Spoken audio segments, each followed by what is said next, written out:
This is Sales Management Mastery, Episode 17.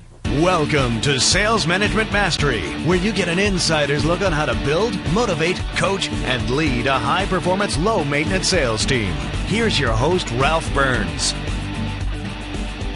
Hello and welcome to Sales Management Mastery online at salesmanagementmastery.com. And we're here to help you and your sales managers build a team of highly motivated, elite salespeople using easy-to-use, real-world sales management techniques and tactics that'll unleash a flood of new sales for your sales organization.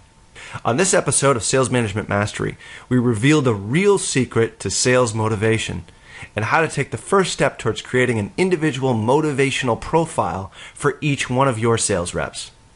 I'd also like to remind you that if you'd like to get a jump start on creating your own team of supercharged salespeople using our proven system, you can claim your free training course of your choice, including our most popular training of all time, How to Motivate Your Sales Team to Peak Performance, at the Sales Management Mastery Academy by going to salestraininggift.com.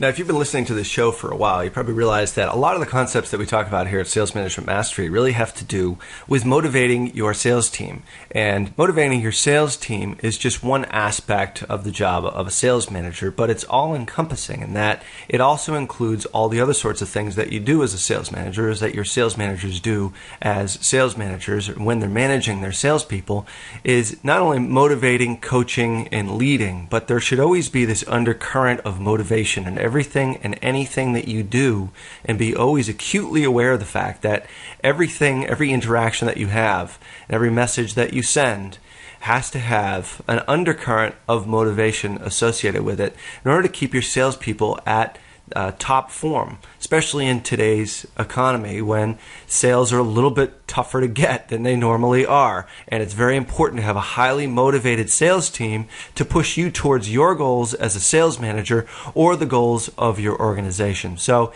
in our previous episodes, we've talked a lot about sales motivation and how as a sales manager you can formulate a strategy, how to motivate your sales team so that you do achieve the performance that you're looking for from a sales revenue standpoint, as well as achieve the career success that you desire.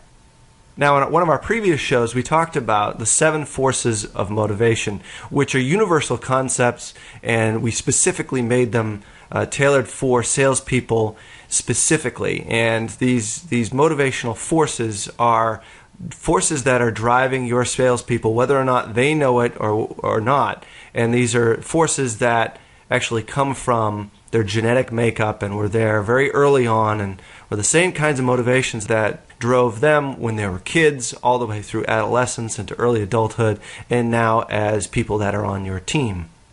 But one of the things that we did leave out is the real secret behind all this is that when you break it all down from a motivational standpoint, yeah, there are forces of motivation that motivate each one of your salespeople, but we need to remember before we formulate our specific strategy around how to motivate them is we need to understand 2 really important concepts about motivation. So when it all comes down to it, there's 2 types of motivation. And these are probably concepts that you've heard before. But motivation is broken down into 2 types, which is intrinsic versus extrinsic motivation. Now, not getting into too much theory here because we really want to just get stuff that we can use and apply in our daily activities in order to keep our salespeople at peak performance. But here's how it sort of breaks down. Is intrinsic motivation is motivation that's driven by an interest or an enjoyment in the task itself.